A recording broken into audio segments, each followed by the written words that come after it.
అందరికి నమస్కారం. Subrahmanyam for sale 1 year కష్టపడి తయారు చేసి ప్రేక్షకుల దగ్గరికి పంపిస్తే ప్రేక్షకులు ఒక మంచి రెస్పాన్స్తో ఒక సక్సెస్ఫుల్ సినిమాని మా బ్యానర్కి ఇచ్చినందుకు ముందు తెలుగు ప్రేక్షకులందరికీ ప్రత్యేకంగా ధన్యవాదాలు. హరీష్ శంకర్ తన సినిమాలో ఎప్పుడు ఒక మార్క్ అంటే మా ఇద్దరి మధ్యలో జరిగే కాన్వర్సేషన్లో ఎప్పుడు నాతో ఒకటి చెప్తాడు, అన్న మన సాధ్యమంత మట్టుకు ప్రేక్షకుల్ని నవ్వియాలి.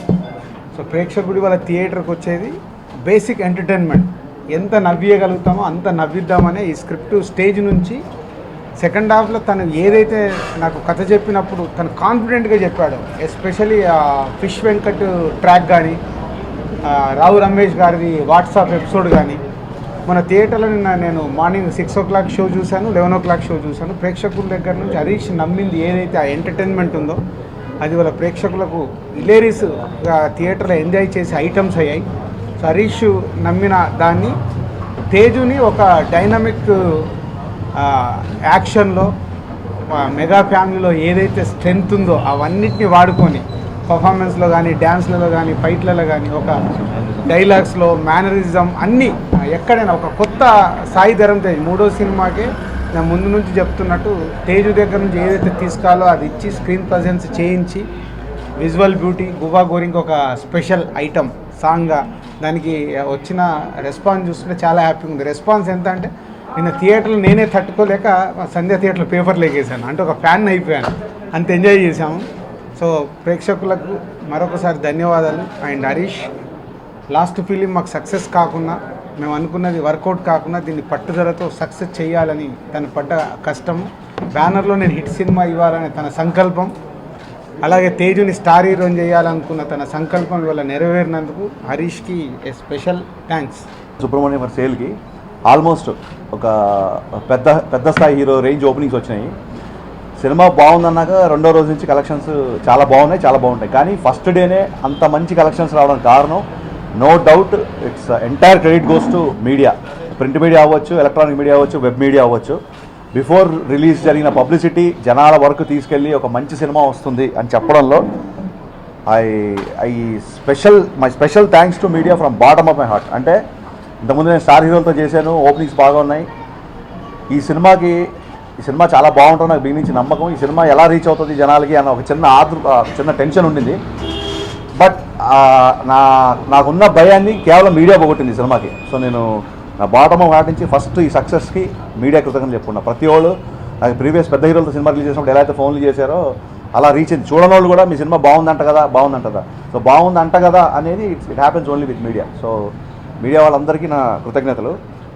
రాజు గారితో నాకు అసలు యాక్చువల్గా ఎప్పుడు ఏ కమిట్మెంట్ లేదు సినిమా చేయాలని చెప్పి. నాకు ఎప్పుడు అడ్వాన్స్ ఇవ్వలేదు, లేకపోతే ఆయన సినిమా చేద్దామని ఎప్పుడు అనుకోలేదు. గబ్బర్ సింగ్ తర్వాత ఒక ఇండస్ట్రీ హిట్ లాంటి పెద్ద సినిమా చేసిన తర్వాత ఎక్కడన్నా కాస్త ఏమర్పాటుతనంగానో సక్సెస్ ఇచ్చిన ఓవర్ ఎంజాయ్మెంట్తోనో లేకపోతే సక్సెస్ వల్ల వచ్చిన ఏమన్నా అహంకారంతోనో ఎక్కడ తప్పు చేస్తానో అన్న ఒక చిన్న భయంతో నేను ఎన్టీఆర్ గారు చెప్పాను. అప్పుడు మన రాజుగారు ప్రొడ్యూసర్ ఉంటే బాగుంటుంది, దానికి డైరెక్టర్తో పాటు కంప్లీట్ జర్నీ ఉంటుంది. స్క్రిప్ట్లో ఎక్కడన్నా ఏమన్నా లోటుపాట్లు ఉన్నా సర్దే సమర్థత ఉన్న చాలా కొద్దిమంది ప్రొడ్యూసర్లో ఈ జనరేషన్లో రాజుగారు. సో వాంటెడ్గా నేను రామాయ వస్తాయ రాజుగారి బ్యానర్లు చేద్దామని నేను ఎన్టీఆర్ గారు రిక్వెస్ట్ చేసి ఆయన ఆల్రెడీ బృందావనం చేశారు కాబట్టి చాలా కంఫర్టబుల్ ఫీల్ అయి చేసాము. బట్ సరే మేము తెలిస్తే దైవం కూడా తెలిసింది అనుకుంటారు, మేము అనుకున్న రిజల్ట్ రాలేదు. బట్ ద బెస్ట్ పార్ట్ ఏంటంటే రాజుగారితో ట్రావెల్ దొరికింది. నాకు ఆ సినిమాకి సక్సెస్ దొరకపోయినా దిల్రాజు గారితో ట్రావెల్ దొరికింది. అంటే అసిస్టెంట్ డైరెక్టర్గా ఉన్నప్పటి నుంచి ఎస్విసి క్రియేషన్స్లో చేయాలని దిల్రాజు గారి బ్యానర్లు చేయాలని ప్రతి అసిస్టెంట్ డైరెక్టర్గా ఉండే కోరిక. నేను అసిస్టెంట్ డైరెక్టర్గా ఉన్నప్పుడు ఆయన కొత్త డైరెక్టర్లు ఇంట్రడ్యూస్ చేస్తున్నప్పుడు చాలా ఆతృతగా కానీ ఎప్పుడు స్క్రిప్ట్ చెప్పే ఛాన్స్ కూడా రాలేదు. గబ్బర్ సింగ్ తీసాక కానీ రాజుగారి దృష్టి మా మీద పడలేదు. సో సినిమా ఆ రామవ్యవస్థతో నాకు వచ్చిన అద్భుతం ఏంటంటే రాజుగారితో జర్నీ, ఆ జర్నీతోనే మళ్ళీ ఈ సినిమా చేసాము. అండ్ బిగినింగ్ నుంచి మీరు సినిమా చూసుకుంటే సెకండ్ హాఫ్లో ఒకటే ఒక ఫైట్ ఉంటుంది, క్లైమాక్స్లో ఫైట్ ఉండాలని. కమర్షియల్ హీరోతో చేస్తున్నా కాబట్టి ఇన్ని ఫైట్లు ఇన్ని సాంగ్స్ ఉండాలని అని ఎప్పుడు ఈ సినిమాకి అనుకోలేదు. బట్ అక్కడికి ఫైట్లు సాంగ్స్ ఎందుకున్నాయంటే అది కావాలని పెట్టింది కాదు. బేసిక్గా నేను మా సినిమాలు ఇష్టపడేవాడిని, హీరోజం ఇష్టపడేవాడిని కాబట్టి నా కథలు ఇలాగే ఉంటాయి. సెకండ్ హాఫ్ మట్టుకు స్క్రిప్ట్ ఏది డిమాండ్ చేసిందో దానికే వెళ్ళింది. అండ్ క్లైమాక్స్ షూట్ చేసిన తర్వాత రాజుగారు అన్నారు, నువ్వు చెప్పిన క్లైమాక్స్ దీంట్లో కనబట్టలేదు, ఇంకేమన్నా ఒక 2 మంచి డైలాగ్ పడితే బాగుంటుంది కదా అన్నారు. నేను రిలీజ్ చేయాలని ఆతృతలో లేదన్నా బాగానే ఉంది, బ్యాక్గ్రౌండ్ స్కోర్ వచ్చే బాగుంటుంది చూడు అన్నాను. ఫుల్ సినిమాలో డైలాగ్ రైటర్గా బాగా విజృంభించి నువ్వు క్లైమాక్స్లో ఎక్కడో కొంచెం డైలాగ్స్ నాకు సాటిస్ఫాక్టరీ లేవు అన్నారు. అంటే మళ్ళీ 2 డైలాగులు రాసి ఆ 2 షాట్ల వరకు మళ్ళీ రీషూట్ చేయడం జరిగింది. అండ్ వెరీ మచ్ థ్యాంక్ఫుల్టీ అన్న. ఇవాళ క్లైమాక్స్కి ఫస్ట్ టైం మాస్ డైరెక్టర్గా గుర్తింపు ఉన్న నాకు, నా పంచ్ డైలాగులు హీరోజం డైలాగులు చెప్పే జనాలు, ఒక మధ్యతరగతి తండ్రికి కొడుకు ప్రేమ కంటే కూతురు పెళ్ళే ముఖ్యం రా, ఈ డైలాగులు నాకు అందరు ఆడియన్స్ చెప్తూ ఉంటే తల్లిని క్షమించేంత గొప్ప కొడుకు ఇంకా ఈ ప్రపంచంలో పుట్టలేదు అన్న. ఈ డైలాగులు రాయడానికి కారణం ఓన్లీ దిల్ రాజు గారు. నువ్వు రాస్తావు అని ఒక హిప్నటిజం టైప్లో చేశారు. సో క్లైమాక్స్కి ఇవాళ ఎంత పెద్ద ఆదరణ రావడం, క్లైమాక్స్ గురించి జనాలు మాట్లాడుకోవడం, నాకు చిన్న టెన్షన్ బిగినింగ్ నుంచి కొంచెం మాస్గా ఉండాలి క్లైమాక్స్. బట్ ఈ కథలో ఫైట్ చేయడానికి ఎవరు లేరు. హీరో ఒక సాక్రిఫైస్ చేసే క్యారెక్టర్ తప్ప ఫైట్ చేసే క్యారెక్టర్ కాదు. సో ఇవాళ నా పంచడాల గురించి మాట్లాడే వాళ్ళందరూ అబద్ధానికి తోడు కావాలి, నిజాన్ని నీడ కూడా అవసరం లేదు, ఇలాంటి డైలాగులు అందరూ నాకు చెప్పి మెసేజ్లు పెట్టి టెక్స్ట్ చేస్తుంటే నిజంగా ఫర్దర్గా మీరు ఎప్పుడు మీడియా వాళ్ళు అడుగుతుంటారు ఎప్పుడు ఒకటే మూస చిత్రాల బెటర్ సినిమాలు చేయండి అని. అలా బెటర్ సినిమా చేయడానికి ఈ సినిమా సక్సెస్ నాకు చాలా చాలా చాలా మోరల్ బూస్ట్ ఇచ్చింది. అండ్ సాయిధరం తేజ్ గురించి చెప్పాలంటే చెప్పాను ఆల్రెడీ చాలా ఇంటర్వ్యూలో. కళ్యాణ్ గారి ఇంట్లో చూశాను ఫస్ట్. చూసినప్పుడు ఈ అబ్బాయి హీరో అయితే బాగుంటుంది అనుకున్నాను. బట్ అప్పుడు నాకు వేరే సినిమాలు ఆ బిజీలో ఉన్నాను. లేదు నువ్వు అనుకోవడం కాదు, ఆ అబ్బాయి కూడా అనుకున్నాడు. అందుకే రేయి సినిమా చేస్తానని తెలిసింది. సో రామయ్య తర్వాత హీరోయిజం, మాస్ డైలాగులు, ఫ్యాన్స్ని సాటిస్ఫై చేయడం, ఈ ప్రెషర్ నుంచి కాస్త చిన్న రిలీఫ్గా మళ్ళీ ఒక పెద్ద హీరో తయారు చేయాలంటే లాట్ ఆఫ్ వర్క్ చేయాలి. ఈ వర్క్లో ఒక మంచి కథ చెప్దాం, ఒక మంచి సినిమా చేద్దాం అనుకున్నప్పుడు నేను ఎప్పటి నుంచో అనుకున్న సుబ్రహ్మణ్యం సార్ క్యారెక్టర్ గుర్తొచ్చింది. క్యారెక్టర్ గుర్తు రాగానే ధరమ్ తేజ్ ఎలా ఉంటాడు అని ఒక థాట్ ఉంది. బట్ అప్పటికి ఇంకా తేజ్కి కానీ రాజు గారికి కానీ చెప్పలేదు. రే టీజర్ చూసిన తర్వాత సుబ్రహ్మణ్యం దొరికాడు అనిపించింది. రే టీజర్లో చాలా బాగా చేశాడు. అండ్ ఈ సినిమాలో కొత్తగా కనపడే కారణం అంటే బేసిక్గా ఈ సినిమాలో కాదు, నేను చేసిన ఏ సినిమాలో నా హీరో స్పెషల్గా కనపడతాడు comparative other films. Because heroism worship అనే సినిమాలు చూసి పెరిగినవాడిని నేను. కాబట్టి హీరోని ముందు బాగా ఎలివేట్ చేయాలనుకుంటాను. ఈ సినిమాలో తేజ్ బాగా చేయడానికి, బాగా కనపడడానికి కారణం ఒక పక్క మేము అండ్ రాంప్రసాద్ గారు తీసుకున్న శ్రద్ధ అయితే, తనకు అంత ఈజీ రావడానికి కారణం తను ఇంతకుముందు చేసిన 2 దర్శకులు. ఈ విషయంలో తను ఒక మంచి నటుడుగా తీర్చిదిద్దిన వైఎస్ చౌదరి గారికి అండ్ అలాగే రవికుమార్ చౌదరి గారికి, వాళ్ళిద్దరు బాగా రెడీ చేసి నాకు అప్పచెప్పారు. నేను నా స్టైల్లో చూపించాను. సో వాళ్ళిద్దరికీ నేను కృతజ్ఞతలు చెప్పుకుంటాను ఈ సందర్భంగా. ఒక పెద్ద స్థాయి హీరోగా ఇండస్ట్రీలో ఎదిగే అన్ని లక్షణాలు ఉన్న హీరో సాయిధరం తేజ్.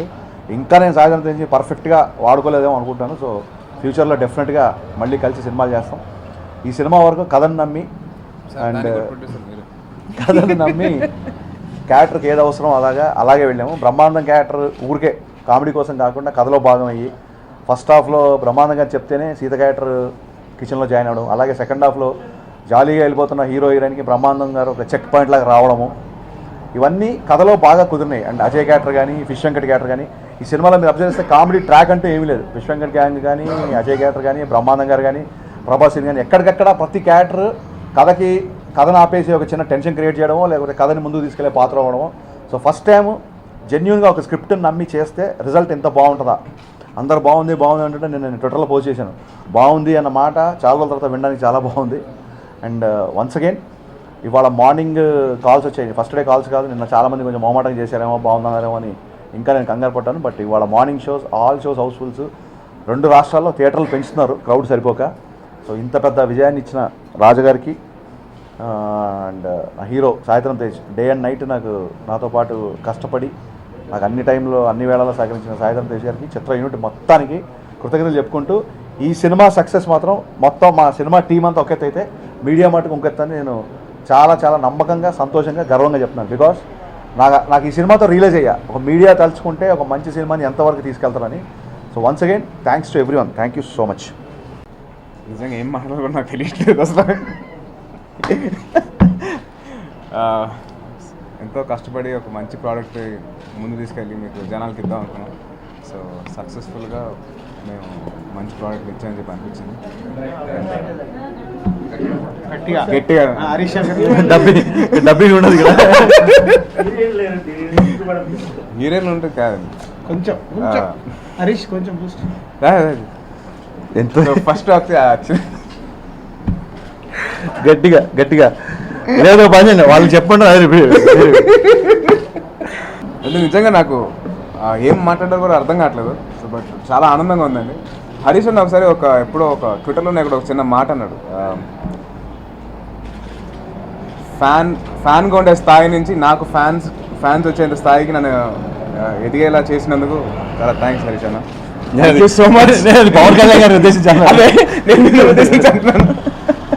ఎందుకంటే నాకు నిజంగా నార్మల్గా నేను ఒక ఫ్యాన్గా చూసాను కళ్యాణ్ గారిని కానివ్వండి, చిరంజీవి గారిని కానివ్వండి. సో అక్కడి నుంచి నాకు ఫ్యాన్స్ వచ్చేంత స్థాయికి నన్ను తీసుకెళ్ళేందుకు హరీష్ అన్నకి అండ్ అలాగే రాజు గారికి నేను చాలా చాలా థ్యాంక్స్ చెప్పుకుంటాను. నన్ను నమ్మి నా ముందు సినిమా రిలీజ్ అయిన ముందు సినిమా అంత ఆడకపోయినా కానీ నన్ను నమ్మి సినిమా ఏం కాదు, మనం బాగా తీయాలి, మన ఎఫర్ట్ అంటూ మనం పెట్టాలని చెప్పేసి రాజు గారు నా పెట్టిన నమ్మకం. అలాగే హరీష్ అన్న నా మీద నేను ఎలాగైనా బాగా పర్ఫామ్ చేయాలి, ఎలాగైనా మంచి ఇది ఇవ్వాలి అని చెప్పేసి అన్న నా మీద పెట్టిన నమ్మకం. నేను ఎలాగైనా కానీ వీళ్ళిద్దరు నమ్మకం నేను హోమ్ చేయకూడదని చెప్పి నేను ఎంతో కష్టపడ్డానండి. హరీష్ అన్నకి వాళ్ళు నన్ను నమ్మారు కాబట్టి అంత ఇదిగా వీళ్ళిద్దరు నాకు ఎంత సపోర్ట్ ఇచ్చారంటేనండి, ఆల్మోస్ట్ నేను రే సినిమా చూసిన తర్వాత ఏం చేయాలో అర్థం కాదు, వీళ్ళు ఎలా ఉంటుంది ఏంటి అని చెప్పి అనుకుంటా ఉంటే ఇద్దరు కూర్చొని నాతో పాటు మాట్లాడి బూస్టప్ ఇచ్చి, ఏం కాదు తేజు, సినిమాలో ఇవన్నీ part and parcel of life, ఇవి ఎక్కడికి వెళ్ళవు, ఇవన్నీ నువ్వు చూస్తూనే ఉండాలి, ఇంకా నువ్వు వేరే సినిమా చేస్తూనే ఉండాలి. సో ఒక్క సినిమా రిజల్ట్ బట్టి నువ్వు డిసప్పాయింట్ అవ్వద్దు అని చెప్పి నాకు ఎంతో మోరల్ బూస్ట్ ఇచ్చి చాలా సపోర్ట్ని ఇచ్చారు. వాళ్ళు ఎక్కడ నన్ను ఈ ఒక తక్కువ చేసి చూడలేదు. ఎక్కడైతే అవసరం ఖర్చు విషయంలో కానీ, ఎక్కడైతే నన్ను హీరోయిజంలో ఎక్కడ ఎలివేట్ చేయలేదు, నా పర్ఫార్మెన్స్ వైజ్ ఎక్కడ జాగ్రత్తలు తీసుకోవాలి, అన్ని విషయాల్లో ఇద్దరు నాకు ఎంతో సపోర్ట్ని ఇచ్చారు అండ్ అండదండగా నిలిచారు.